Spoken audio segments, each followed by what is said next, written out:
Thank you, Lord. We are all one in a family. Hallelujah. Salamat po sa ating pong mga musicians, sa ating pong mga worshipers, sa ating pong choir. Salamat po. Thank you, Lord. Hallelujah. Masarap po magpuri sa Panginoon. Amen. It is good to bless the name of the Lord. And the Bible says, it is fitting for all the believers, sa lahat ng mga anak ng Diyos, na magpuri at magpasalamat sa Kanya. Amen? So, welcome to the Life Giver Church, where new life begins. Hallelujah. Come to where life is. Come to the Life Giver Church. Pero hindi lamang po ang church ang nagbibigay ng buhay, kundi yung Diyos na sinasamba po natin sa lugar pong ito. Amen? Sa ministeryo pong ito. Siya po ang nagbibigay ng buhay. At pag sinabing buhay, ay yung pong tunay na sabi po yung meaning o kahulugan ng buhay, yun po yung binibigay niya sa atin. Hindi po yung buhay na binibigay ng sanlibutan na minsan may buhay, minsan walang kabuhay-buhay. Yung dumarating sa atin. Pero sa Panginoon, lagi pong pag sinabing siya po ang pinagmumula ng buhay, lahat ng area ng buhay po natin ay pagpapalain ng Panginoon. Amen? At iniingatan niya. So, kamusta po tayong lahat? Pinagpala po tayo ng Panginoon. Amen? Hallelujah. So, welcome po dito sa mga kapatid po natin na sa sanctuary. At salamat po. Magandang umaga, Bishop, kay Pastor Am, kay Pastor Sitas, kay Pastor Ali, kay Pastor Dolarito, kay Pastor Lito, Pastor Leo, Pastor Meng, si Pastor si Pastor Noel, and Pastor Hill. Salamat po. Sa lahat po, Pastor Bernard, kasama po natin. Sa lahat po ng mga pastors po. And sa lahat po ng mga kapatid po natin na ngayon po ay kasama po natin sa online. Magandang umaga po sa ating lahat. Pinagpala po tayo ng Panginoon. Sa mga kapatid po natin na nasa malalayong lugar po, sa iba't ibang panig po ng Pilipinas, iba't ibang probinsya. Isang pinagpalang umaga at kung paano ang pagkilos ng Panginoon dito po sa aming kalagitnaan ay yun din po yung pinapahayag po namin pagkilos ng Panginoon sa lahat sa ating po mga outreaches. Amen? At sa mga kapatid po natin sa iba't ibang panig ng mundo, nagpapasalamat po kami sa walang sawang pag-suporta sa gawain ng Panginoon, sa panonood man at sa pakikinig at even yung monetary blessings, financial support. Nagpapasalamat po kami na nananatili pong pinagpala ang The Life Giver Church. Amen? Sa gitna ng marami pong ministeryo na nagsasuffer po dahil talagang medyo in their finances, yun po talaga yung problema. At ngayon po, pag-pray po natin, marami pong mga pastors po ang sunod-sunod na nagkakasakit sa CPMA, sa group chat namin, magugulat ka na lang, yung pastor ay naisugod sa nasa ICU, minsan po napapagod na rin po. Meron nga po ako isang pastor na ngayon po umuwi na po sa Panginoon, nagsabi nung huling salita niya sa amin sa kalagitnaan, sabi niya, nakakapagod din maging pastor, nakakapagod din maglingkod.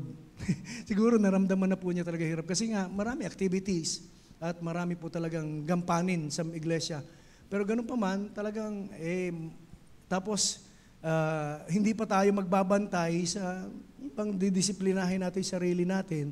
Siyempre, pangangalagaan din po natin as much as we are, yung bang sabi nga po, pinag-iingatan natin yung ating pong spiritual na kalagayan, ganun din physical, lalo na kapag naglilingkod ka.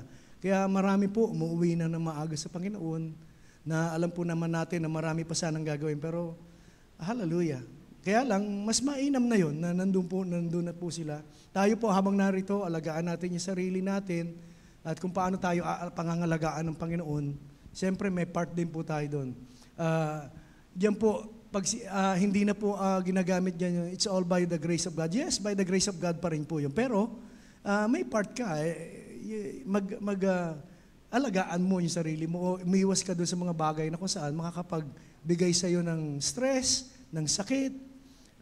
Yung nga po yung mahirap ngayon, mag-iisip ka pa lang, marami po nagkakasakit din po pagkatapos ng stress. Nandun na yung magmamanifest na yung iba't ibang uri na sakit. Pero ngayon pong umaga, we have our God who is our great healer. Hallelujah. at great provider po natin na ngayon pong umaga, alam ko pong kakatagpo sa pangangailangan po ng bawat isa sa atin. Amen?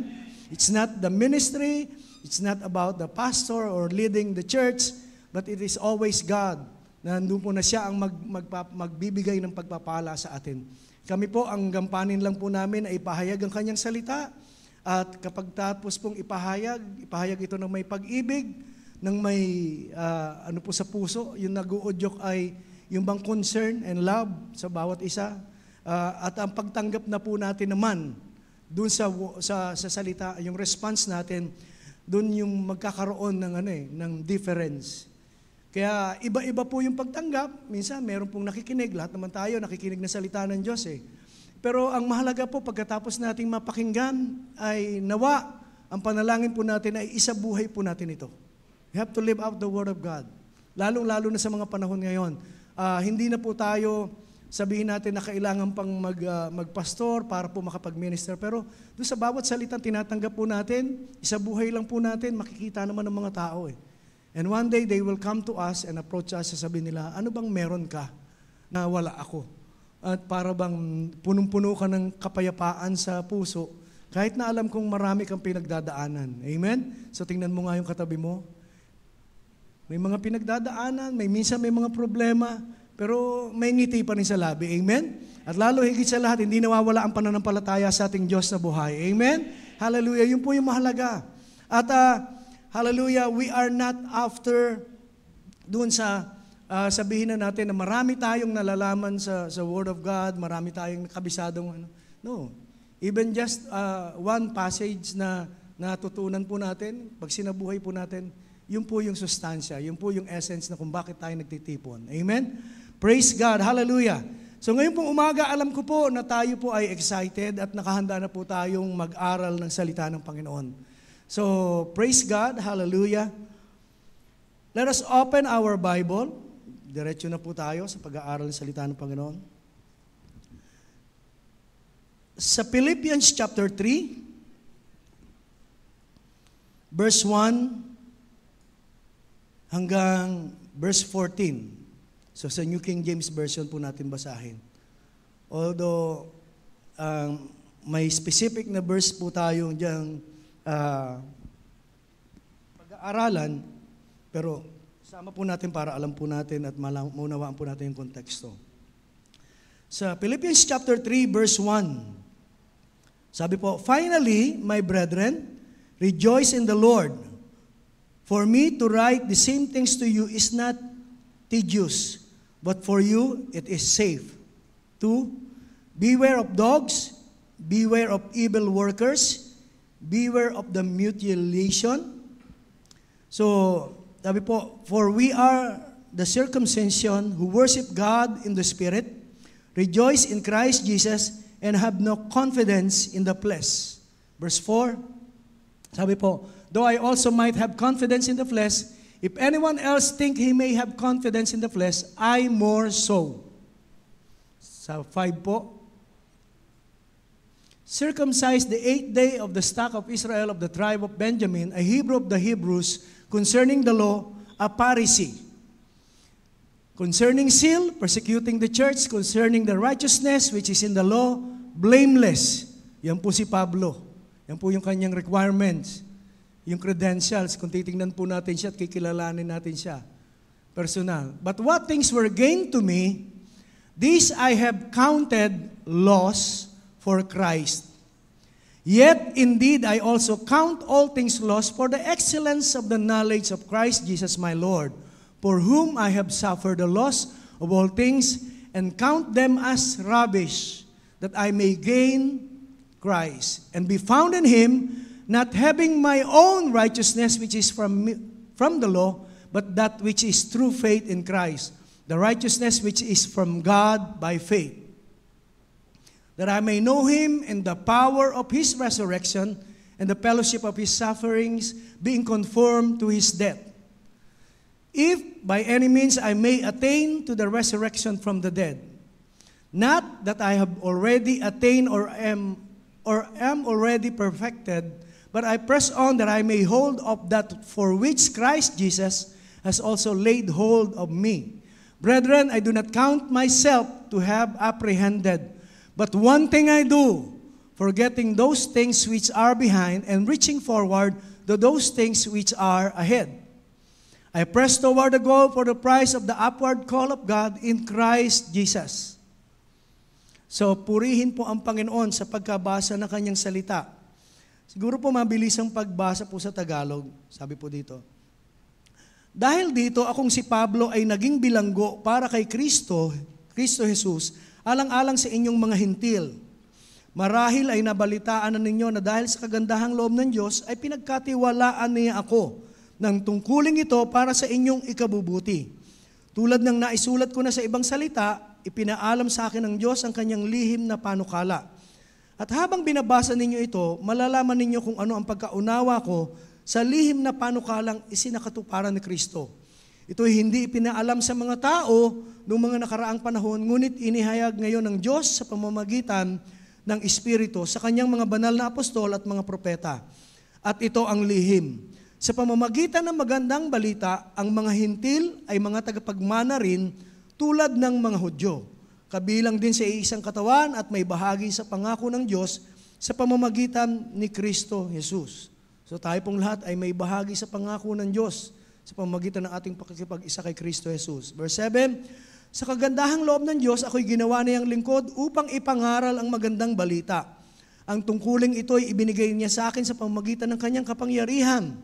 Ako ang pinakahamak sa lahat ng mga pinili ng Diyos, gayon may minarapat niyang ipagkaloob sa akin ang natatanging kagandahang loob na ito na ipangaral sa mga hintil ang magandang balita tungkol sa di masukat na kayamanan ni Kristo. At upang maipaunawa sa lahat kung paano isasagawa ng Diyos ang kanyang lihim na plano, sa mga nakaraang panahon ay inilihim ito ng Diyos na lumikha ng lahat ng bagay. Ginawa niya ito upang sa pamamagitan ng iglesia ay maipakilala ngayon sa mga pinuno at sa mga kapangyarihan sa sangkalangitan ang walang hanggang katarungan ng Diyos na nahayag sa iba't ibang paraan. Ito'y alinsunod sa kanyang layunin bago pa man likhain ng sanlibutan. Tinupad niya ang layunin ito sa pamamagitan ng Kristo Jesus na ating Panginoon. Dahil dito sa aking pakikipag-isa kay Kristo at sa pamamagitan ng ating pananalig sa Kanya, makalalapit tayo sa Diyos ng may pagtitiwala at panatag ang loob. So makalalapit tayo sa Kanya ng may, sabi po, pagtitiwala at panatag ang loob. Kaya't hinihiling ko sa inyo na huwag kayong panghinaan ng loob dahil sa kahirapang tinitiis ko alang-alang sa inyo sapagkat ito'y para sa inyong ikararangal. Dahil dito, sabi po, dahil dito, ako'y lumuluhod sa harapan ng Ama na mula sa Kanya magkaroon ng pangalan ng bawat sambayan ng langit at sa lupa. So purihin po ang Panginoon sa pagkabasa ng Kanyang salita. Parang iba po yung nabasa ko. No? Sa Ephesians pala yun. Pero salita po ng Panginoon. Amen. Praise God. Minsan sa maliit no? So ibig sabihin pala yung aking pong salamin ay malabo.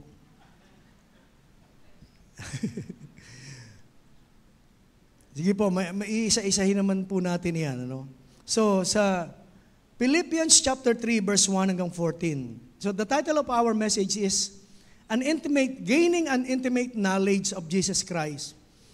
Nung Saturday po, hallelujah, every time na mga kalalakihan po ay magsasama-sama, nakamamangha na even po yung sabihin na natin, kasi may mga ilan po doon, mga pastors na po nakasama natin. Tapos kasama namin si Bishop.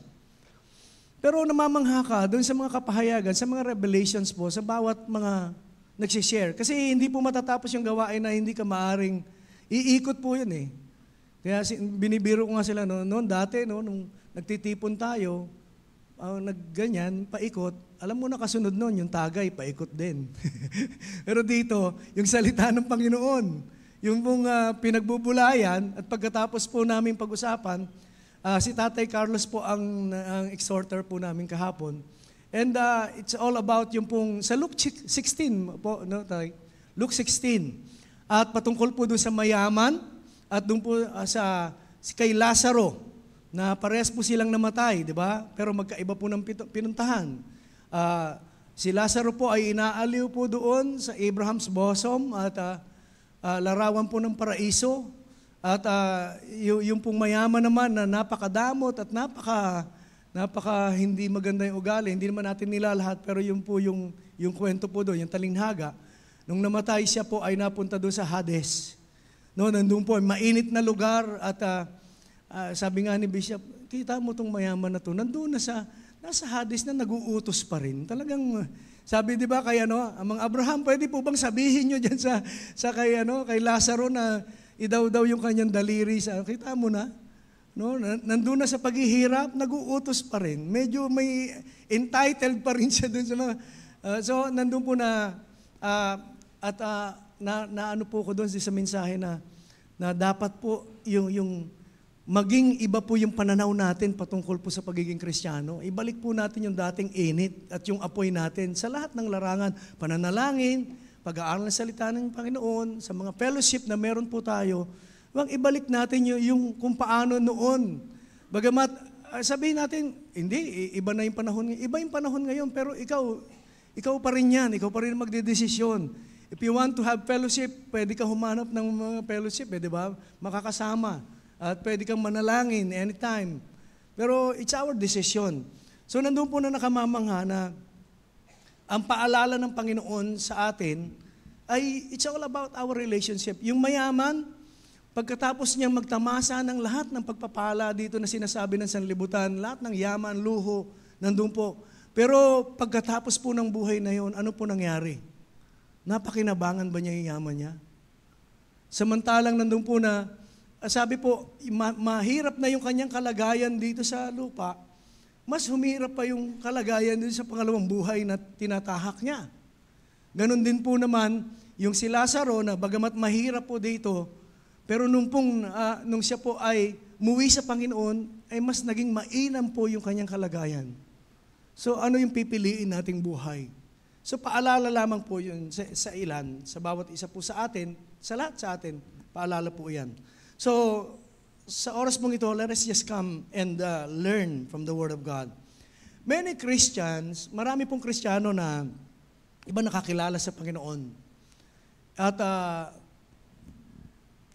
ano lang po yan dalawa lang lang pwedeng mangyari. Yung bang ikaw ay lalong akayin doon sa pagnanasa na magpatuloy sa iyong pananampalataya, na nakapasok ka na sa pintuan, sabi nga yung turo minsan ng Bishop, diba? Nakapasok ka na sa pintuan ng grasya at nandun ka na, kaya lang yung iba nananatili doon sa pintuan lang. Hindi talaga yung bang nagpapakalalim. Basta tama na yung parang dating simba natin, nandun lang tayo sa pader sa likuran, poste, nakikinig lang tayo sa sermon, tapos pagkatapos na, lalo po ako, hindi po ako maabot ng yung bendisyon. Kasi bawal po sa amin yun ng tatay ko.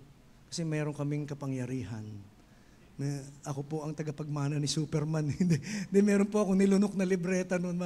Kaya pag sabi ng tatay ko, kapag magsisimba ka, huwag kang magpapaabot sa bendisyon kasi mawawala yung bisa. Parang nabago tingin nyo sa akin, may kapangyarihan si Pastor. Hindi po, noon po yun. Yung mga, di ba, yung mga sinauna, mga tatay ko po kasi meron ding libreta na nilunok, may orasyon, mga ano po yun. So, nandun ka lang sa labas. At na-enjoy mo na yung ganun lang. Nakikinig ka lang, pero kasi parang nakinig ka, tapos pagkatapos na isagawa mo na yung responsibilidad mo, yung duty mo sa Christian, nakapagsimba ka na, tapos uwian na. Tapos, ano na naman yung buong linggo, ng kahit na meron tayong narinig na salita, pero hindi po natin seryosong naisa sa buhay. At maraming Kristiyano yung ganyan, sabi po, they become satisfied that their sins are forgiven and that they become satisfied that there is yung pong salvation and there is a place for them in heaven.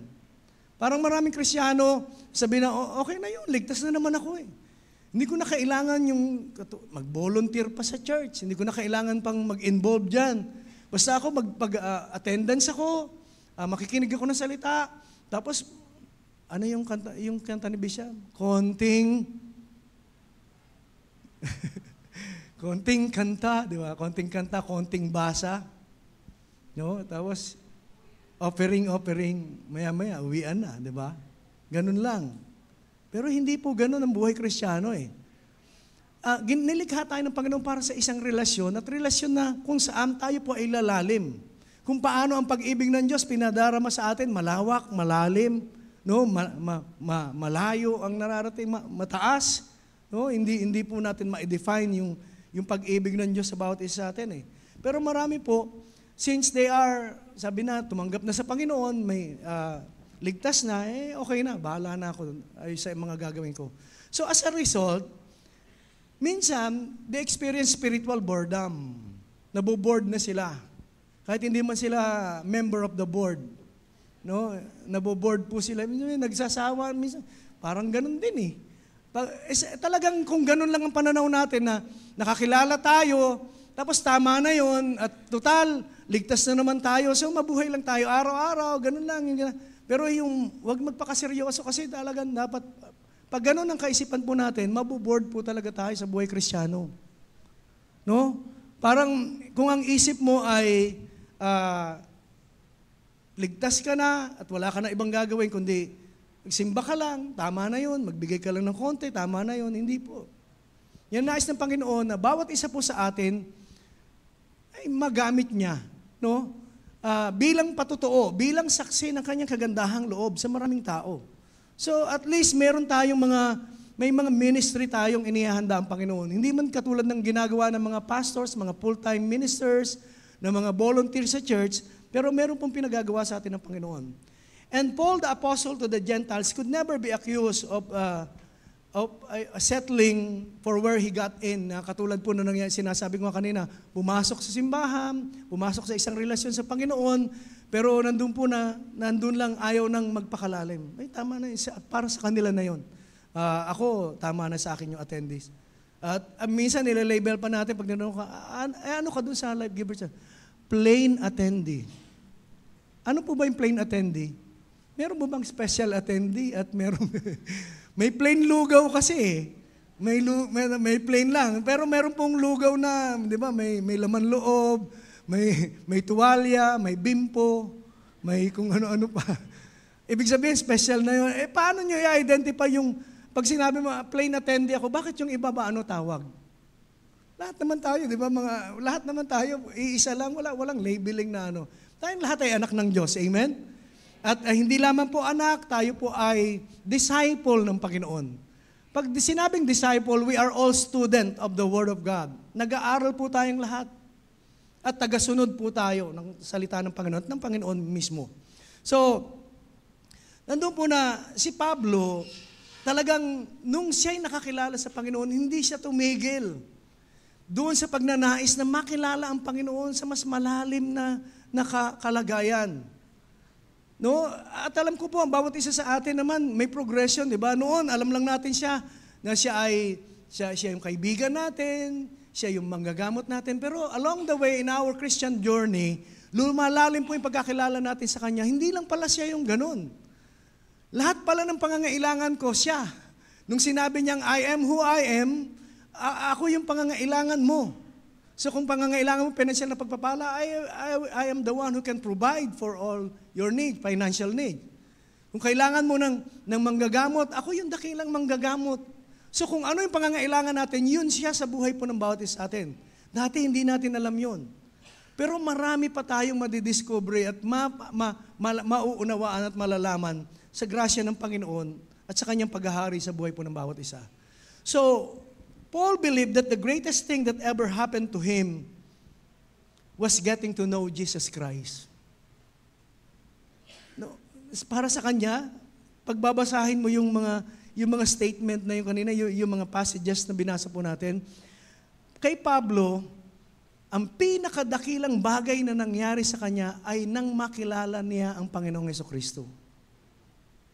Kaya every time na magkakaroon siya ng devotion, sabi niya sa Lord, "You're the best thing that ever happened to me." Yun yung kanyang awit sa Panginoon. Ikaw ang pinakamaganda, dakilang bagay na nangyari sa akin, yung magkaroon ako ng isang relasyon na kung saan Yung bang karelasyon mo, yung bang hindi ka iiwan, hindi ka pababayaan, punong-puno ng pag-ibig, punong-puno ng pag-unawa, punong-puno ng pasensya sa iyo kapag nagkukulang ka, hindi siya nagkukulang sa pag-ibig sa atin. No, ganun yung pagkaunawa ni Pablo eh. Kaya sa kahit na anong kahirapan na dumarating sa kanya, he want to know Christ more and more each day sa buhay niya. And that is our prayer. Nung una tayong na-born again, yun naman ang panalangin natin, Kaya, Lord, I want to know you more. Lord, gusto ko pa makilala ka. Lord, gusto ko pa At ginagalang ng Panginoon yung desire po natin na yun. So, he said to the Philippian believers, dun sa verse 8, sabi po, I count all things lost for the excellency of the knowledge of Christ Jesus, my Lord. For the excellency of the knowledge of Jesus Christ, my Lord. Knowledge is tremendous asset to have.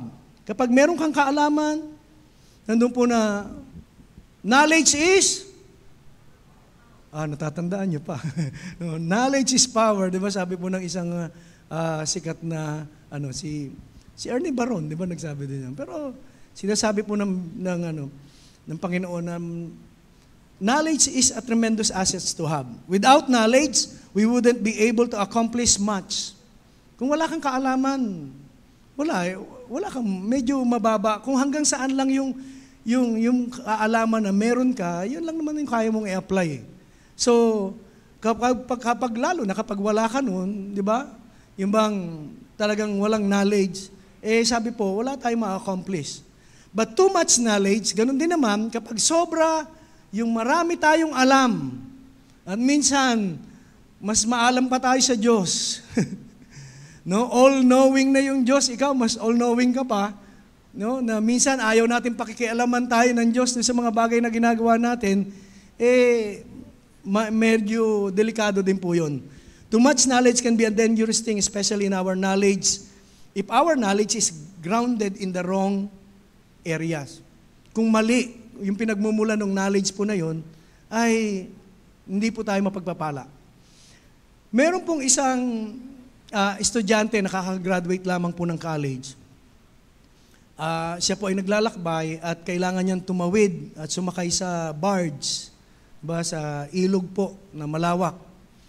So, at ang tanging kasama niya po doon ay yung pinaka-kapitan na naghihila doon sa barge.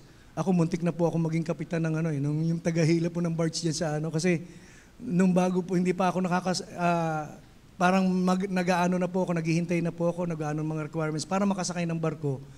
In-offer po sa akin nung amo nung auntie ko yung sabi niya, gusto mo mag-practice ka muna dito sa Pasig River? Papunta doon. Po sila logging company. Logging po. Pero ginagamit po yung troso doon sa mga furniture na po namin, pinapasukan po namin noon sa pang-export ngayon. Wala na rin po. Kasi pati yung mga puno nilang itinanim, hindi na po pinapuputol sa kanila. Ngayon po. Kaya at saka noon, marami pa pong mga babait na kapatid no permanent address doon sa bundok. Andun po na sinusunog yung kanilang mga equipment. So, in-offer po ako na magkapitan doon sa Sabi ko, praise God, hindi pa ako kapitan sa barko dito yata ako magiging kapitan. Pero hindi po natuloy. So, po yun? Hinihila, di ba yung barge ng So, meron pong nagtitimon po doon, meron pong nagmamaneho. Itong young university graduate, napaka po niya, nilapitan niya yung pinaka-driver sa barge. At tinatanong niya, may 3 bagay siyang itinanong. Sabi niya, do you know anything about physics? Pero yung tanungin mo yung ganun. Sabi nung matanda na nagdadrive, wala akong alam tungkol dyan. Sabi niya, do you know about philosophy? Sabi niya, kailangan pa ng philosophy sa sabi nung matanda, siyempre, wala, hindi ko alam yun. About philosophy, about physics. Do you know anything about social science? Sabi nung university graduate.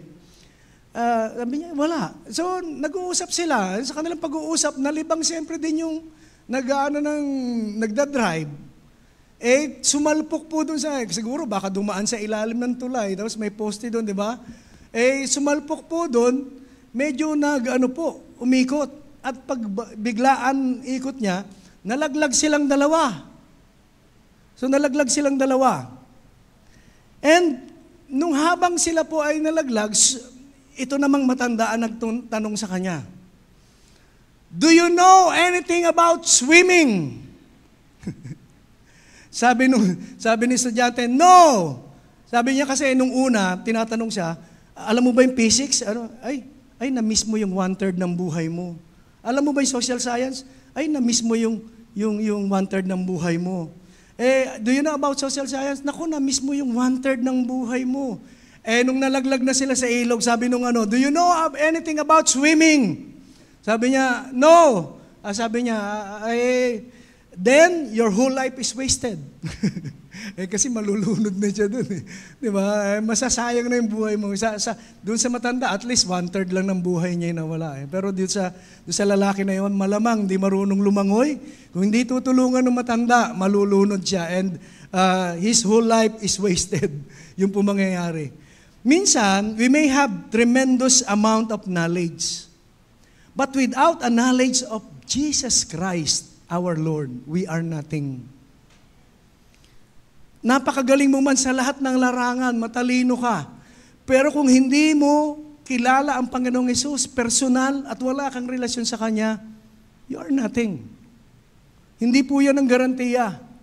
Kaya nga po doon sa amin pong fellowship kahapon, sabi ko ba, hindi garantiya na yung kayamanan mo ay para maligtas ka. Pag mayaman ka, maliligtas ka na.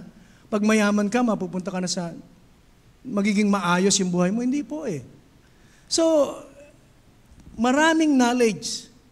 Pero walang kaugnayan o relasyon sa Panginoon na pinagmumulan at siya mismong buhay ay sabi po, baliwala din po yon.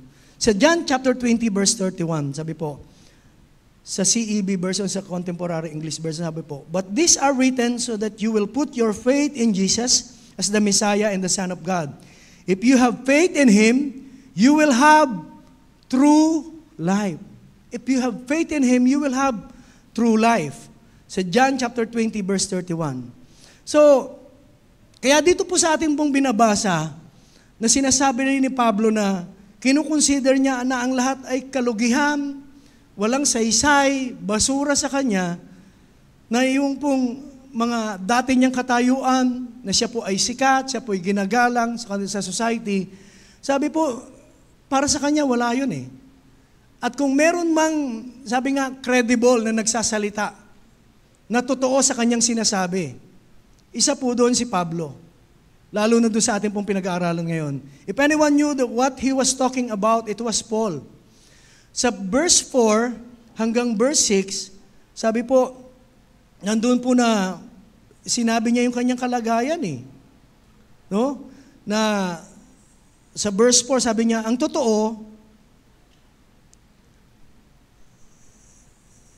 though I also might have confidence in the flesh, if anyone else thinks he may have confidence in the flesh, I more so.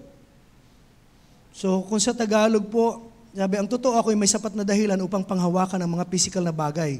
Kung iniisip ni naman na siya'y may katwirang umasa sa ganitong mga bagay, lalo na ako. Ako'y tinuli sa 8 araw mula nang ako'y sinilang. Ako'y isang tunay na Israelita. Buhat sa angkan ni Benjamin na totoong Hebreo. Kung pagsunod naman sa kautusan ng pag-uusapan, ako'y isang Pariseo. Alam niyo po ba na yung mga Pariseo, napaka-masugid po nila sa pagsunod sa batas. Kaya para sinasabi ni Pablo, wala kayong maipipinta sa akin. Wala akong hindi kayang gawin. No? At yung aking kalalagayan, hindi niyo ako pwedeng itulad sa inyo. Mataas yung aking antas nung pagiging Kristiyano, kumbaga. So, nandun po na si Pablo, ganun po yung kanyang sinasabi. He had tremendous credentials. He had a background which pointed to him being the cream of the crop. 'Di ba? Parang sa isang class, 'di ba, yung class ng 2004 2005 na, 'di ba? Pag 'di ba tuwing graduation, 'di ba?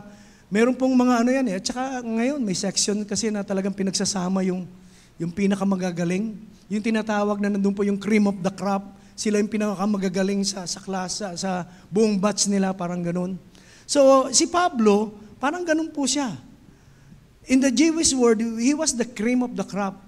Yung bang lahat, matalino, no? Magaling po siya. Siguro pati physical na kalagayan ay nandun po na maayos po sa kanya. He had everything a Jew could wish for. Lahat. So parang titingnan mo siya, he is a self-made man, nasa kanya na lahat, matalino siya, maganda yung kanyang katatayuan sa society, may posisyon, kinikilala, iginagalang, halos walang maipinta sa kanya, no? Pagdating sa kanyang kalagayan sa buhay. Pero lahat ng ito, doon po sa Acts chapter 9, he had everything, but Paul found something better and greater. No, meron siyang na-encounter. Meron siyang tinanggap, meron siyang nakilala na mas mainam kaysa doon sa dati niyang nagbibigay sa kanya ng saya, nagbibigay sa kanya ng kagalakan, yung mga bagay ng sanlibutan, yung kanya pong mga credentials na pinagmamalaki. Sabi po, mas higit pa roon yung kanyang natagpuan sa Acts chapter 9. At sino po yon yung kanyang nakilala? Ang Panginoong Jesucristo. Di ba doon po yung bang nakasalubong niya? And when Paul came to know Jesus Christ, nabago po ang lahat sa kanya pong buhay. At alam ko po na tayo pong lahat makapagpapatotoo dyan sa kalagayan na yan, na nung tayo po'y binago ng Panginoon, nung tayo tumanggap sa Kanya, unti-unti from glory to glory, binago po tayo ng Panginoon. Amen? Until such time na mawala na yung trace nung dati nating buhay sa atin. Yes, nandun pa rin yung pangalan natin, nandun pa rin tayo, nasa lugar pa rin kung saan kinalalagyan natin dati, pero ibig sabihin, bago po yung kalooban po natin, yung puso po natin, yung espiritu po natin actually. No, una na born again. And then dahil sa ating pong na born again na espiritu, nandun po na lumalakad tayo ayon po sa dikta ng Banal Espiritu Santo. At kapag ganun po yung ating kalagayan, unti-unti nababago talaga yung buhay. Hindi mo kailangan mag-struggle para magbago. Sundin mo lang ang kalooban ng Diyos, sundin mo lang sinasabi ng kanyang salita. When Paul came to know Jesus Christ, he received these things. Una, a new perspective. Sa Philippians chapter 3, verse 8, sabi po, "Yet indeed I count all things lost for the excellence of the knowledge of Christ Jesus my Lord." So, when Paul came to know Jesus Christ, he received a new perspective. Manibagong pananaw sa buhay. Sabi niya, he counted all things but lost. Although Paul had a great reputation, a tremendous Jewish heritage, and high religious achievements, sasabihin niya lang, he counted all things lost. Baliwala sa kanya yun. Alam niyo po, hindi po madaling ialis sa atin yung mga bagay na nahirati na tayo, nakasanayan po natin at nai-enjoy natin noon. Amen? Lalo na si Pablo, hindi po basta material na bagay lang, kundi pati pagtingin ng tao sa kanya, iba, mataas. No? At yung bang, iba po yung kanyang kalagayan. Kaya naman, nung siya po ay nakakilala, nagkaroon ng encounter sa Panginoon, sabi po lahat ng ito, yung religious achievements po niya, yung magandang reputasyon po niya, yung kanyang pagkakilala sa kanya, sabi po, he measured all these things against what Jesus Christ had to offer and considered them to be a rubbish. Parang inano niya, yung dati niyang kalagayan, yung lahat ng mga tinatamasa niya, mga pribilehiyo, no, bagay sa sanlibutan, parang pinagkumpara niya sa pagkakilala niya sa Panginoon at iba yung kanyang pakiramdam. Naging iba yung kanyang pananaw. Sabi niya, mas higit ang Diyos eh. Mas higit yung naibibigay sa akin, hindi lamang material na bagay, kundi maging yung aking kalooban, lahat-lahat ng area ng buhay ko, pinagpapala ng Panginoon. Kumbaga, yun yung kanyang kaisipan. He measured all these things against what Jesus Christ had to offer At doon siya na-conclude, lahat ng ito, basura. Dito ako. Sa mas mahalaga, mas mainam, at mas nakapagpapabago ng aking buhay. All of his achievements were actually a hindrance to gaining a knowledge of Jesus Christ. Kasi nung nandun pa siya, sa kanyang dating kalagayan, dating buhay, di ba, nanguusig nga siya ng mga Kristiyano, pumapatay. Tapos marami siyang although marami siyang achievements, marami siyang successes, marami siyang bagay na tinatamasa. Sabi po, nandun po na nabago ang lahat ng ito. Parang nung nakilala niya ang Panginoon, teka, magiging sagabal sa akin to sa pagkakilala ko sa Panginoon, kaya lahat ng ito iiwan ko. Tayong lahat. I know that all of us can relate. Marami tayong mga bagay dati niyayakap po natin. Marami tayong bagay sa sanlibutan na ini-enjoy po natin. Relationship, doon sa mga kaibigan natin dati. Yung mga paggawa natin ng mga bagay, kasama sila na tayo po ay nakalublob pa sa kasalanan. Hindi po madaling iwasan. Pero nung pong tayo po ay nakakilala sa Panginoon, di ba, we have decided to follow Jesus. At siya naman mismong pinano sa atin I know my plans for you. Sumunod ka lang, gawin mo lang yung aking pinagagawa. And sabi niya, pangangalagaan kita. Ibibigay ko sa iyo lahat ng iyong pangangailangan at ako ang magiging iyong Diyos. So tayo po ay nanampalataya at sumunod. So nagkaroon siya ng panibagong pananaw. Nung tinanggap niya ang Panginoon Jesus, he received a new perspective. At sasabihin natin, si Pablo, di ba, katulad ng narinig po natin, sino nakarinig po dito na, ayan na, naloko na si kasi na born again. Tawag nga sa atin, buwang again, di ba? Iba-iba, may hallelujah, sibuyas bawang, kung laitin tayo ng lalo na ako, kasi medyo may di ba? Barkada, tapos bata ka pa rin naman, may mga pinanggalingan kayo na, ako, kung ano-anong sinasabi sa'yo, minsan tinutokso ka. O, saan ka pupunta? Inom na lang tayo. Ganun-ganun na lang. Minsan, binabalik yung mga dati mong ginagawa para sabihin na, uy, hindi ka bagay dyan. Pero nandun po na nagpatuloy po tayo. Tayo pong lahat. At maaari nyo iba nag-iisip kay Paul na, napaka-foolish naman ni Paul. Nasisiraan na siya yata ng bait, nasisiraan ng ulo. Pero alam niyo po, kung si Pablo ang tatanungin nyo, aangkinin po niya yon. Nasasabihin niya, parang katulad ng sinasabi ni Bishop, kung sinasabi mong naloloko ako, pero naloloko ko sa Panginoon, tatanggapin ko ngang ako'y loko-loko.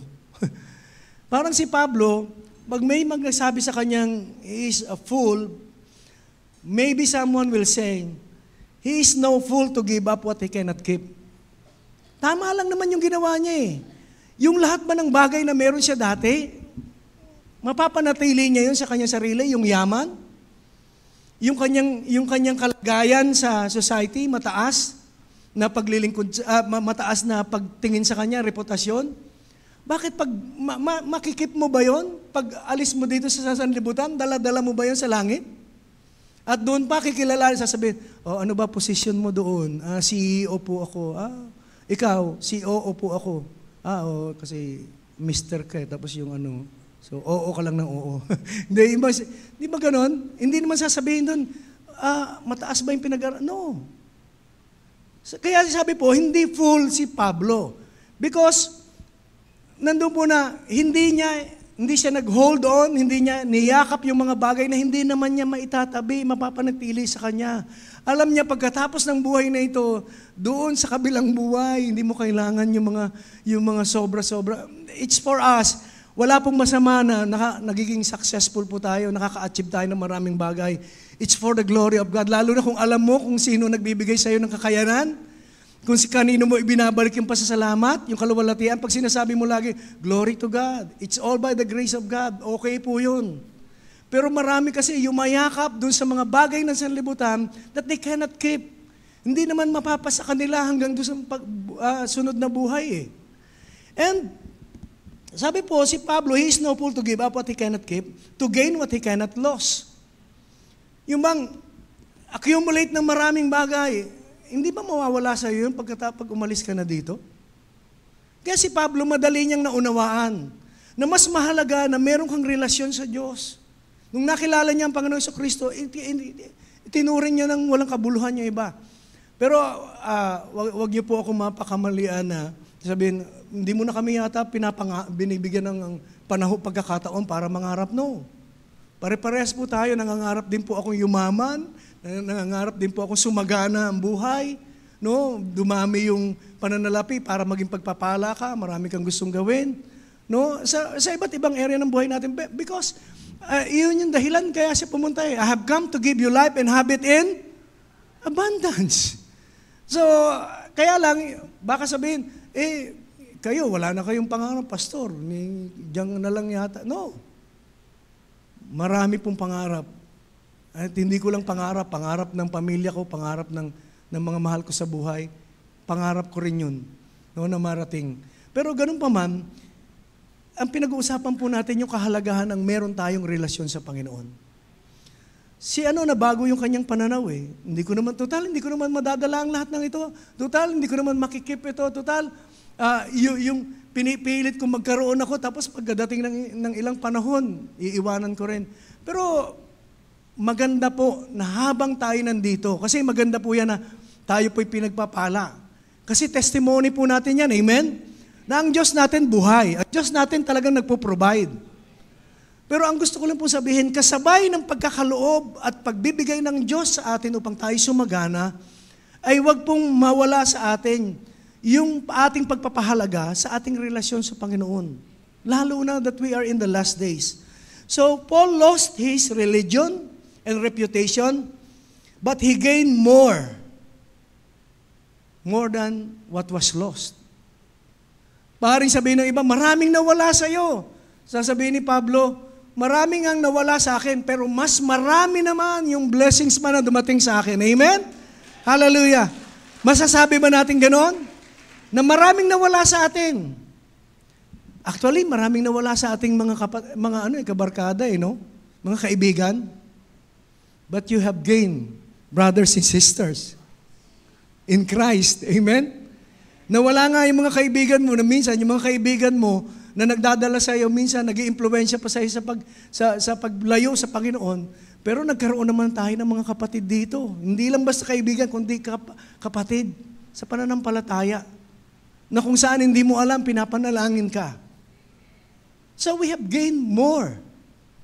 Hindi higit pa. Kaya wag tayong manghihinayang na, nung naborn tayo, parang pag tinitingnan ko, mas maigi pa noon.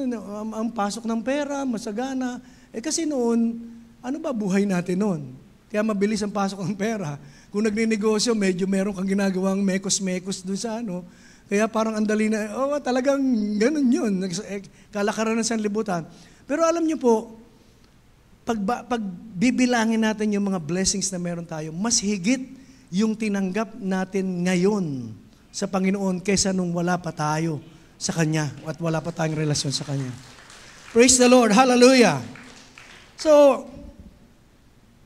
si Pablo nagkaroon ng panibagong perspective, and his life was now governed by eternal values instead of temporal values.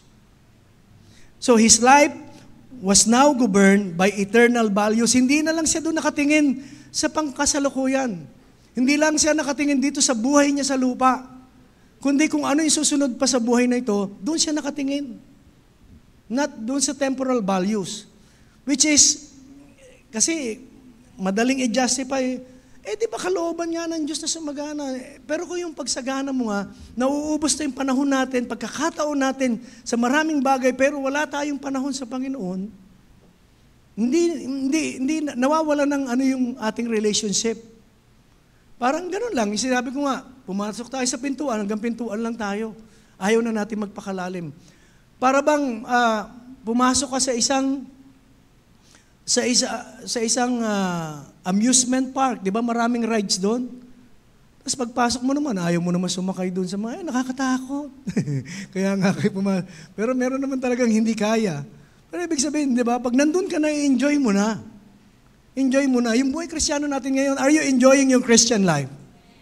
Amen. Hallelujah. Maraming challenges, maraming pagsubok. So si Paul, he received As he received the Lord Jesus Christ, he received a new perspective and he received a new position. Philippians chapter 3 verse 9. And be found in Him. Nandun po yung salitang sabi po. And be found in Him, not having my own righteousness which is from the law, but that which is through faith in Christ. So sabi po, and be found in Him. So he received a new position. Paul's knowledge of Jesus Christ was an intimate knowledge. And, di ba, 2 Corinthians 5:17, nabago po tayo eh. Dati, luma yung ating pagkatao. Nung tayo po ay nakakilala sa Kanya, sabi po, therefore, if anyone is in Christ, he is a new creation. All things have passed away. Behold, all things have become new. So, there is a new position. So, yung knowledge po ni Pablo patungkol kay Jesus Christ was an intimate knowledge. Hindi lang siya pag tinanong mo, kilala mo ba si Jesus? Oo, kilala ko. Ano si Jesus? Tagapagligtas. Pero si Pablo, malalim po, intimate, nakaglued yung kanya pong relationship sa Panginoon. Yung bang hindi siya umihiwalay sa Panginoon. So, to be in Christ and united to Him was his goal. Si Pablo, hindi lamang po makapag-minister sa maraming tao, kundi unang higit sa lahat, yung kanyang goal sa buhay ay makilala ang Panginoon intimately. Mas malalim. Hallelujah. Paul's desire was that others might recognize that he belonged to Christ. Gusto niya kasi diba, galing siya sa dati niyang buhay na hindi maganda yung patotoo. Ngayon, nung nakakilala siya sa Panginoon, he has a new possession, gusto niya naman ma-recognize, makilala ng mga taong nakapaligid sa kanya, makilala. Di ba yan si Pablo? Yan si Saul, yung din naman nanguusig ng mga Kristiyano. Pero ngayon, bakit nandun na siya, kasama na siya? At naglilingkod na sa Diyos na sinasabi nila. So gusto niya ma-identify siya as born again. Na born again siya. Tayo po ba, we want to be identified as Christians or born again Christians? O minsan hindi na rin halata. Di ba? Hindi na siya kinukwento ni Bishop na minsan marami kayo si Kristiyano, lahat naman nagdadala ng Bible, lahat naman nagpe-pray, lahat naman nag-speaking in tongues. Pero ipahalata po natin na tayo po yung mga born again, amen? Si Pablo, yun yung kanyang goal. Nandun po na to be in Christ. That's why in most of his letter, he wrote that he was a bondservant or bondslave of Jesus Christ. Alipin ng katuwiran ng Panginoon Jesucristo. So talagang yun ang gusto niya maging kalagayan. So when Paul received Lord Jesus Christ, he does not just receive a new position or sabi po, a new perspective. He also received a new possession. Panibagong mga pag-aari. Sabi po, the righteousness which is of God. Tinanggap po niya yung righteousness, yung katuwiran. So, a new possession. May bago po siyang tinatangkilik at ang pinagkaloob sa kanya ng Panginoon ay katuwiran na nagmumula sa Diyos. Paul received a right standing before God. He is no longer stood in his own righteousness. Hindi na siya namumuhay doon sa sarili niyang katuwiran, sarili niyang kakayanan, sa sarili niyang talino. Hindi na po sa kanyang sarili. He has a new possession. At yung kanyang possession po ay yung pong righteousness, yung katuwiran na pinagkaloob sa kanya ng Panginoon. For Paul, the greatest thing that ever happened to him was coming to know Christ. But the greatest thing that is going to happen to him during his lifetime, nung siya'y nabubuhay pa at naglilingkod, hindi po nawawala yung kagustuhan po niya, pagnanasa po niya, pagnanais niya na makilala ang Panginoon sa bawat araw. Pero mo, kilala niya na naman ang Panginoon. Nagpakilala sa kanya personal eh. Si Jesus Christ. Doon sa road ng Damascus. Pero ganun pa man, si Pablo, naramdaman naman nating lahat yan eh. Nung bago tayong born again, gustong-gusto mo siya. Gustong-gusto mo siya makilala, kaya basa ka ng Bible. Dalo ka ng dalo sa fellowship, sa mga Bible studies. Gumagawa ka ng kaparaan na ikaw mismo para matuto. May personal mga devotion ka. So he received a new possession. And also, yung pong pang-apat, so ano po yung na-receive mo ni Paul? Una, a new perspective. Pangalawa, a new position. Then, a new possession. Yung pong pang-apat is, sabi po, that I might know Him. Nandun sa kanyang puso, nag-aapoy. Gusto ko siyang makilala. A new passion. And that is what we need, a new passion. Medyo malayo-layo na po yung pinanggalingan natin. Malayo-layo po yung pinaglakbay natin. Marami na po tayong dinaanan. May mga pinagdadaanan po tayong nagbibigay ng pagod sa atin, nakakapagbigay sa atin ng discouragement, nakapagbibigay sa atin ng dahilan para, teka muna, ganun din naman eh. No? Parang hindi naman nababago kahit na attend ako ng attend, dalo ako ng dalo, aral ako ng salita ninyo, pero parang wala no eh. We need a new passion. No, lalo na ngayon, parang sabi nga, tayo na pagkakamalian, yung sa grasya na tayo hindi na nag-evangelize. Hindi nila alam, tayo nag-evangelize, personal. Diba, sa mga kanya-kanya ano. Pero kasi yung bang pamamaraan, gusto nila yung katulad ng mga dati na nag-evangelize, yung kailangan may evangelistic concert, may ano. Wala pong masama doon. Pero ngayon po, hindi na po gumagana, hindi na po yung resulta, hindi na po ganun eh. Gagastos ka sa isang evangelistic concert, buti kung si Gary B ang pauanuhin mo. Pero kahit nga si Gary B ang pakantahin mo pa eh. Pero hindi naman po doon malalaman niya sa dami ng pagdalo eh. Tapos gagastosan mo ng pera. Lalo na kapag may pagkain, naku, ang daming aatin. Pero pag yung nag-altar call na, sabihin na, sino man gustong kumilala sa Panginoon, merong mga ilan-ilan. Pero pag babibilangin mo, parang, hindi naman niya, yung pagod, yung ano, hindi naman natin binibilang ha, yung pagod, yung gastos, yung ano. Tapos yung ipoproduce lang, parang ganun. Ngayon po ang kailangan, bawat isa po sa atin, mag-i-evangelize, amen? No, yung testimony po natin kung paano tayo nakaranas ng pag-ibig ng Diyos, yun yung po i-share natin. Yun po yung pinakamabisa ngayon, wala nang formula. Hindi na po kailangan i-apply yung dati, yung mga ganong ginagawa. Ngayon po, talagang, sabi nga, personal, evangelism. Yung kakilala mo, lapitan mo, yung kumare mo, kumpare mo, kapitbahay, ganun na po eh. So si Pablo, nung nakakilala sa Panginoon, kung masigasig siya sa pag-uusig sa mga Kristiyano noon at pagpapatay sa mga lingkod ng Diyos, nung siya po ay nakakilala sa Panginoon, may bago siyang passion, merong desire, may drive, may zeal. Praise God. May zeal doon po sa kanyang puso na kung saan, sabi po, gusto niya maglingkod sa Panginoon. So, this is Paul's ultimate desire. This is Paul's supreme goal, to know Christ personally and intimately at ma-share sa iba, no, yung kanya pong pagkakilala sa Panginoon.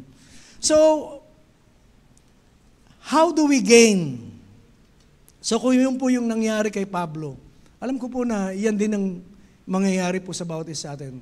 God will create, yung bang He will put in our hearts, yung position, alam na po natin yun. Yung possession, alam na po natin. But I pray for a new passion para po sa bawat isa atin. Yung zealousness sa paggawa at pagsunod, pagsasagawa at pagsunod sa kalooban ng Diyos, sa pamamagitan ng pamumuhay ng salita ng Diyos sa buhay po ng bawat isa. So how do we gain a better knowledge of Jesus? So paano natin siya makilala? Kung katulad ni Pablo, paano natin siya makikilala ng mas malalim at biblical na kaparaanan? How do we get to know someone better? Paano mo siya makikilala ng mas mainam? Meron pong 3 tipo dito. Tayo pong pag-aaralan. Una, how do we gain a better knowledge of Jesus? Una, time. Time. At ang gagawin po nating illustration, gagamitin po natin lagi yung marriage. Yung pag-aasawa, yung pagkakaroon ng asawa. So yung married life po natin. Time. To get to know someone really takes time. Para makilala mo ang isang tao, di ba kailangan mo ng oras? Paano makikilala isang tao kung hindi ka magbibigay ng oras sa kanya? Amen? Na makasama siya, makausap siya. So mahalaga yung time. In marriage, a marriage can only be developed and mature as the partners take time to get to know each other. Magiging maayos lamang po ang pagsasama na mag-asawa kung sila ay magbibigay ng panahon, ng oras, para kilalanin ang isa't isa. Amen? Hallelujah. Marami po dito matatagal na pong nagsasama. Kilala nyo na po ba ang inyong asawa? No? Ang inyong esposo at esposa. May nadidiscover pa. No? Kasi meron pa naman talagang ganun eh. May nadidiscover ka ba? May side ka palang ganyan ka. May ganun ka ba? So hindi pa naman lahat. Pero sa pagsasama, para po ma-develop at maging mature yung mga magka-partner, it takes time to get to know each other. Kailangan po ng oras. Lagi po si Pastora Citas, di ba? Pag family, pagsasama na pag-uusapan, nandun po na laging po yan na nasasabi po at napapaalala sa atin. A person who spent more time with another person will know the person better than anyone else. Ako po, kilala po ako ni Bishop. Kilala po ako ni Pastora Citas. Kilala po ako ng mga pastor. Kilala po, may ilan sa inyo nakakilala sa Pastor Dante, di ba? Taga diyan yan. No? Maaaring kilala niyo po ako, pero sa lugar pong ito ngayon, mayroong mas nakahihigit na kilala ko. Ano yung toyo ko? Ano yung mga gusto ko? Ano yung mga bagay na ayaw ko? Walang iba kundi po si Ate Shirley. Yung aking pong wife. Bukod sa Panginoon siya yung higit na nakakilala sa akin. Kasi siya yung nakakita sa akin sa bahay. Alam niya kung paano ako mainis. No? May mga panahon na ba't pag pastor ba? Parang natawa kayo. May problema ba tayo? Hindi porke pastor, baka sabihin niyo perfect na, hindi na naiinis siya, hindi na no. May mga tao pa rin po kami. No, meron pa rin pong emosyon. Hanggat nandito tayo in our flesh, merong pero kilala na po ako ni Ate Shirley at alam niya kung ano ang gagawin para mapayapa at mapakalma ko. No? So, ibig sabihin, para ikaw ay magkaroon ng mabuting pagkakilala sa Panginoon, ganun din ang kailangan. Time. Oras lang po. No? Hindi po, do you want to know Jesus Christ better than you do now? Ang tanong po, gusto nyo bang mas makilala pa ang Panginoon kaysa sa pagkakilala nyo sa Kanya ngayon? Gusto nyo pa lumalim? Then sabi po, second question, how much time have we spent with Jesus Christ this week? Time is limited. Limited lang po ang oras. Amen? And it is also fleeting. Mabilis lang, dumadaan, lumilipas. How do we spend our time? Ito po, someone has estimated that in average lifetime we spent here on earth, yung mabubuhay tayo, mga ilang taon ba ang mga 80, sabihin na natin 80, gano'n. Yung parang, pa yun eh. Ngayon, reality na yun, parang gano'n. 70 taong singkad, pero kapag malakas at mag-iingat, umaabot ng 80. Doon po sa 80 taon, someone estimated that in average lifetime, we spend, ito po, 26 years of sleeping. Biruin mo, pag samasamahin yung panahon na ikaw ay natulog, ang katumbas po nun, 26 na taon. Kung nabuhay ka ng 80, may get, baga. So i-add nyo lang po naman yan eh. Spend 26 years of sleeping. We spend 17 years of eating. Biruin nyo yun, sa buong buhay mo sa mundo, ganun yung taon na ibibigay mo doon sa pagtulog, 26. Na-spend natin 17 years of eating. We spend 18 years of talking. Mga nanay. Hindi po. No, di ba? Yung mga kababaihan. Pero alam nyo ba na marami ding madaldal na kalalakihan? Ako po, madaldal po ako. Na pag dito lang po ako konti magsabi kasi may oras po eh. Pero magkausap yun. Pag yung kilala nyo na po ako, maano kayo sa akin, baka hindi nyo ako kausapin. So, we spent 18 years of talking. We spent 12 years in recreational activities. So, mag-exercise, basketball ka, mag-gym ka. 12 years. Pero alam niyo po yung how much we spend sa Panginoon, pagsisimba natin, pagdalo sa gawain, we spend about 6 months with God. Sunday lang siguro nagsisimba, baka daw sa ano pa, yung di ba, yung prayer life. Hindi naman po sinasabi ko po ito ay yung bang legit yan at ano yan. Parang paalala lang sa atin. Totoo naman eh. Yung 24 hours nga lang, di ba? How much do we spend sa work natin? 8 hours. Tapos kapag meron kang kailangan tapusin, mag-overtime. 4 hours, magiging 12. Pag uwi po natin, ano gagawin po natin? Bubuksan po natin, kakain tayo. Bubuksan natin yung television. Manunood tayo ng kung ano. Ilang oras na po yun? Diba? Tapos matutulog tayo, ilang oras ang pagtulog? Sabihin na natin, 8 hours din. Doon sa 24 hours, how much time do we spend with God? Practical lang po ito. At hindi po ito para sabihin, i-condemn tayo. No, paalala lang sa atin. Kung ganito kahaba yung ilalagay natin sa mundo, at ganito kahabang panahon yung nilalagay natin paggawa sa mga bagay na iba, ba't ganun? Pagdating sa Panginoon, 6 months, 26 years kang natutulog, 17 years yung pagkain. Yung pagsasalita mo, 18 years kasi ang sarap mo magkwento. Tapos pag sa Panginoon, 6 months lang. Time is precious but also fleeting.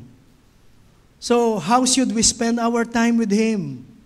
Di ba, paano ba natin dapat yung oras natin at magamit para sa Panginoon? So, paano? Through the Word of God, reading the Word of God. This will help us to know Him personally. Kasi sa Biblia po, nagpapakilala ang Panginoon eh. At kung hindi ka magbibigay ng oras po dito, hindi mo siya makikilala. Kung paanong sa iyong relasyon, sa marriage po, kapag hindi ka nag-invest ng time para makilala yung kapartner mo, hindi magiging maayos ang inyong pagsasama. Maraming pagkakataon, mas maraming away, mas maraming conflict kaysa dun sa magkaunawaan kayo. Because you have no time para po dun sa isa't isa. So paalala lang po yan.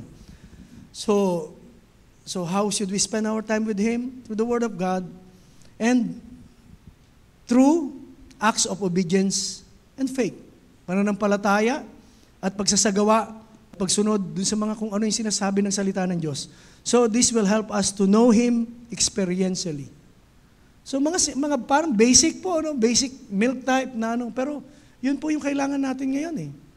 Sa panahon natin ngayon na maraming busyness, ang mundo ay nandun na hinihila tayo sa maraming bagay na para pagkaabalahan po natin. Hallelujah. Pati nga minsan, dati nga po pagkilos ng kaaway kasi napakasatel, akala mo okay lang. Hindi, nagnenegosyo ako, hindi, gumagawa ako. Diba? Dati sa atin, ang Sunday, napaka-sacred po niyan. Napaka-banal. Pag Sunday, walang lakad na iba. Maliban talaga lang na meron talagang hindi maiwasan, di ba? Pero noon, napaka-ano na sa atin yan. Sa mga tao, sa mga Kristiyano, pag Sunday, church tayo. Pagkatapos mag-church, saka natin gawin yung mga no? Pero ngayon, maintindihan na ni Lord yun. No? Maintindihan na ni Lord. Nasa grace na naman tayo eh. Parang ganon. Minsan yan, justify natin. Hindi po. Kung gusto natin makilala ang Panginoon, meron tayong part. Parang sa marriage lang yan. Kung gusto natin maging malusog yung ating relasyon sa ating pong kapartner, sa ating pong mga esposo at esposa, ay dapat pong magbigay ng oras. Pangalawang T, how do we gain a better knowledge of Jesus? B, talk. Another area for getting to know someone better is communication. Sa marriage, it is generally agreed that when a marriage goes wrong, one of the leading causes is the breakdown of communication. Kasama po yan at madalas yun po yung dahilan na kapag ang dalawa, yung mag-asawa ay nagkakaroon ng problema, kalimitan pong dahilan po niyan ay yung kawalan ng communication. kawalan ng pag-uusap. So, in order to know Christ better, Christian need to talk to Him. Basic, prayer, pakikipag-usap sa Kanya. No oras. We need to spend time in prayer with Him. When we talk with the Lord, our knowledge of Him increases and it will cause us to grow maturely. Lagi po, ano ba yung primary reason natin why we pray? Kasi merong iba yung prinsipyo pag nagpe-pray. The primary reason we pray is to get to know the Lord. Amen? Tama po ba? The primary reason, sabi po, we pray is to get to know the Lord, not to get things from Him. Hindi nagpe-pray ka para makilala mo siya. For you to have an intimate relationship with Him. Closest na relationship. Hindi po para, sabi po, humingi ng mga bagay lang. At ako po, nangusap, nagrema po yan sa buhay ko nung ako po'y nag-aaral sa Bible School sa Word, Word of Grace Bible. Sabi lagi, ang tinuturo sa amin, go to God for a relationship. Ako kay Pastor Cesar ko narinig yun. Sa worship yata namin yun, ng mga subject noon. When you always go to the throne of God, yung lalapit ka sa Kanya para sa isang relasyon, hindi para sa isang bagay na hihingin mo. Doon magsisimula yung mai-establish yung relationship mo sa Kanya. Yung bang pakipag-usap sa Kanya. At alam nyo, masarap kausap ang Diyos. Sa Kanya, hindi ka babarahin. Minsan tayo, may mga tao tayong kinakausap, pag humihingi tayo ng payo, parang instead na bigyan tayo ng counsel, pinagagalitan tayo Imbis na ma-encourage sa amin, siya nadi-discourage sa kasi narinig na, kasi naman ikaw naman may kasalanan yan Yung bang sinisisi ka pa. Pero pag sa Lord, kapag ikaw ay nakipag-usap sa Kanya, no?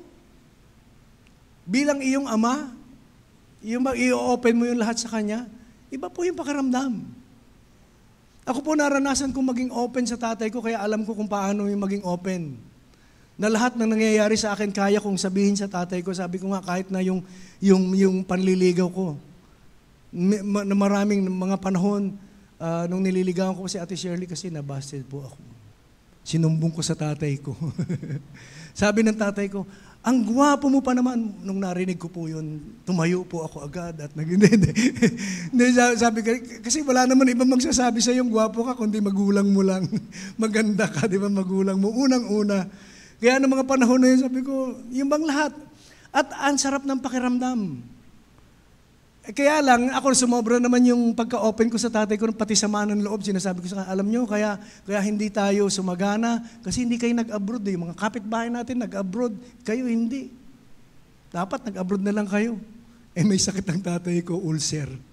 Pinagdugtong-dugtong na lang bituka, tapos pa-abroadin ko. Ganun po ako kabait.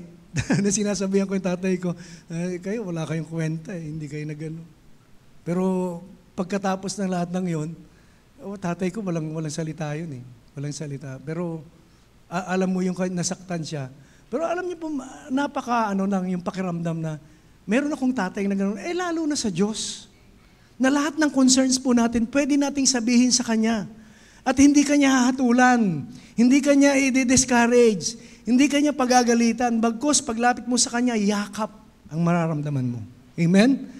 Hallelujah. Sa lahat ng mga bagay na mali na ginawa mo, ang kapalit po niya, kagandahang loob ng Panginoon. No, hindi ba natin nare-realize, napakarami nating ginawang sablay. Pero sa harapan ng Panginoon, lahat ng iyon, kinalimutan niya. Basta lagi ang tingin niya sa atin, pinakamamahal na anak, labis na kinalulugdan. No, ganun ang pagtingin niya po sa atin. Kaya naman, sabi po, kailangan po ng pakikipag-usap sa Panginoon. So many Christians struggle talking to the Lord.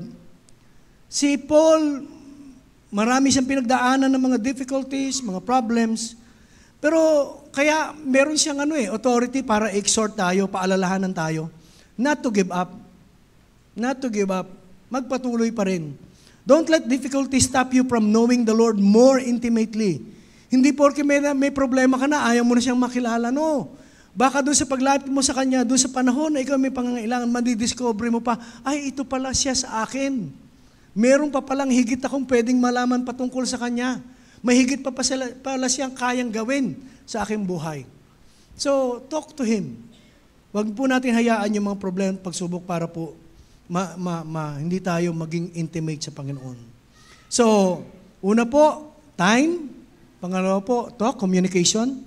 And last is, sabi po, yung trust. Another T, trust. If we are to get to know what a person is made of and what they are capable of doing, trust is all important.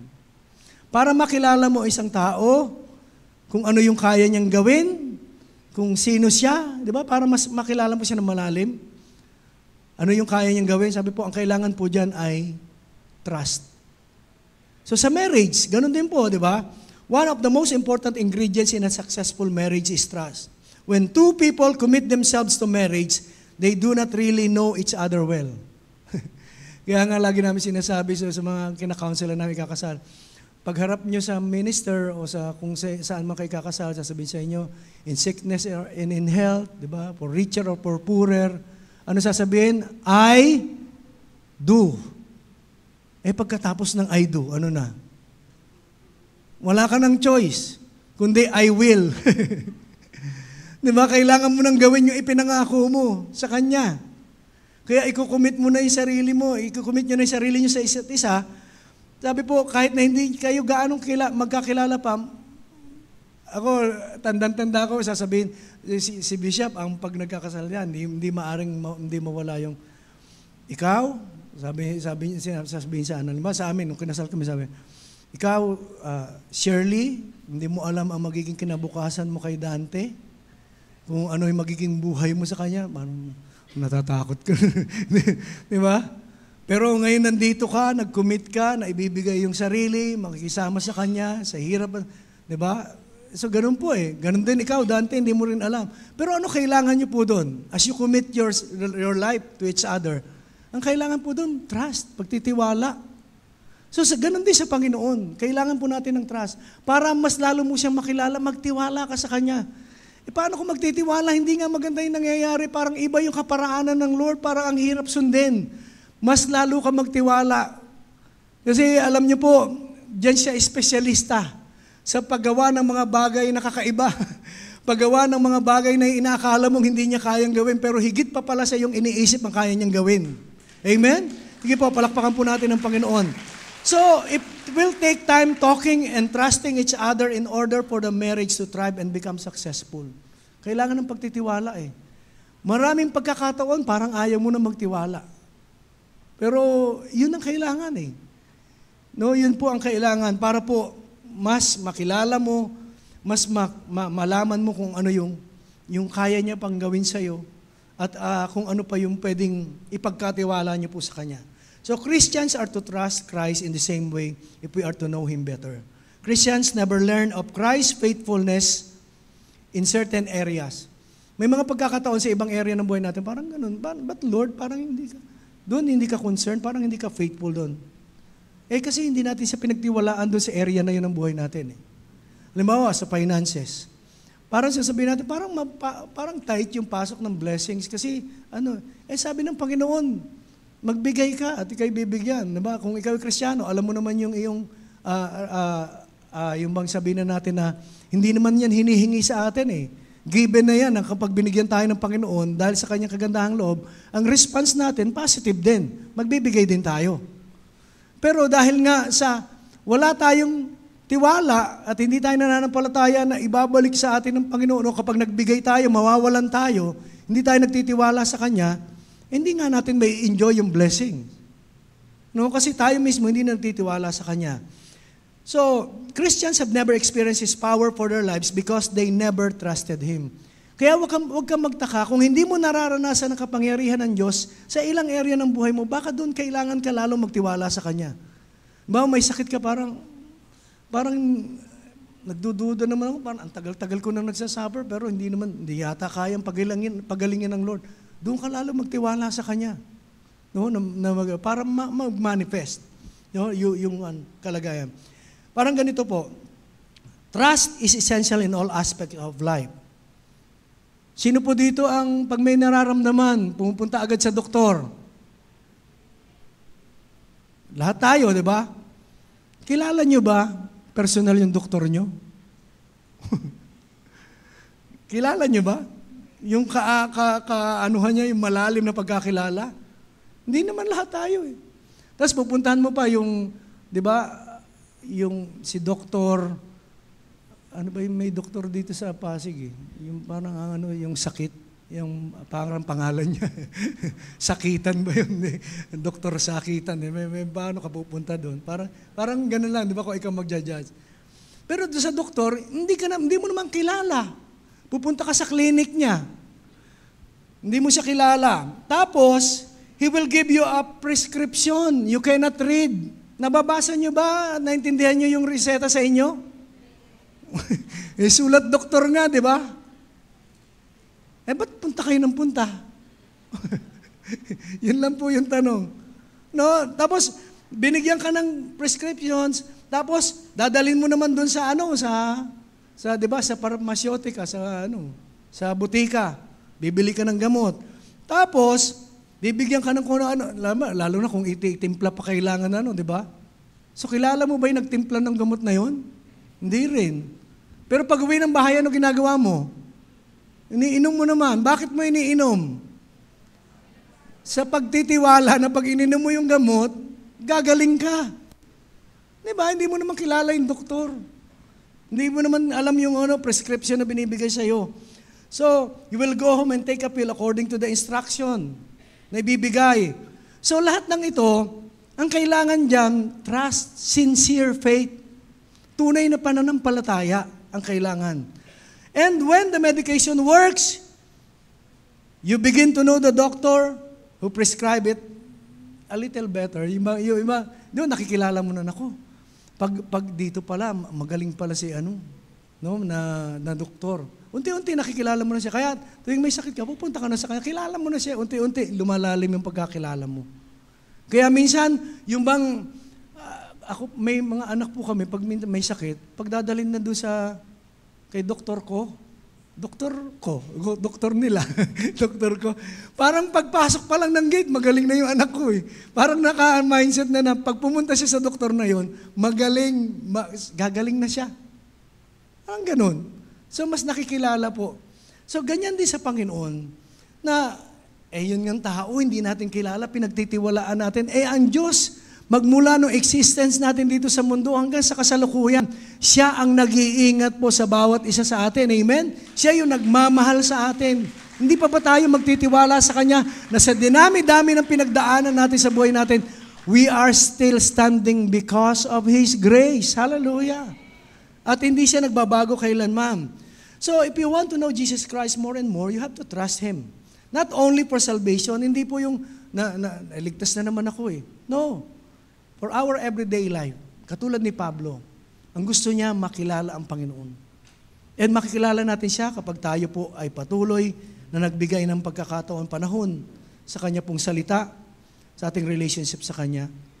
And magbigay tayo ng time, we communicate with God, and we put our complete trust unto Him. At sapat po yun para po tayo po'y mapagpala at magpatuloy sa buhay pong ito. Amen?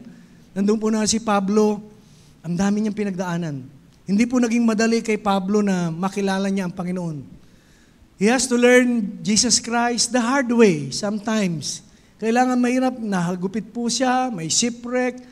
Para bang, ito, minsan sasabihin na natin, pwede na maging daan para hindi niya nagustuhin makilala ang Panginoon eh. Siguro isip-isip ni Pablo, teka, noon kaganda-ganda ng buhay ko, hindi ako pinipersecute. Yung bang hindi ako nahagupit. Dati ako ang nangahagupit sa mga Kristiyano, pero ngayon ako na hinahagupit dahil pinapakilala ko ang Panginoon. Di ba, maaaring medyo hindi sa kanya awkward, parang kakaiba naman. Kung kailan ako na-born again, yung litanya natin dati, kung kailan naman ako na-born again, saka naman dumami ang problema. Pero tingnan nyo naman po, sa lahat ng problema na meron po tayo, Pinabayaan ba tayo ng Panginoon? Naiwan ba tayo doon? Hindi. Nandito po tayo ngayon at patuloy na naglalakbay sa ating pong buhay bilang mga Kristiyano. Why? Because God is for us and He is for us. Kung ang Diyos ay nasa panig natin, ibig sabihin, walang anumang kalaban na uubra at magwawagi laban sa atin. Amen? So praise God. Hallelujah. Let us just come before the Lord. And I hope na meron po tayong naunawaan at naintindihan ngayon po umaga. Just a simple message. Actually, just a milk type message, pero nandun po na binabalik tayo. And I pray that all of us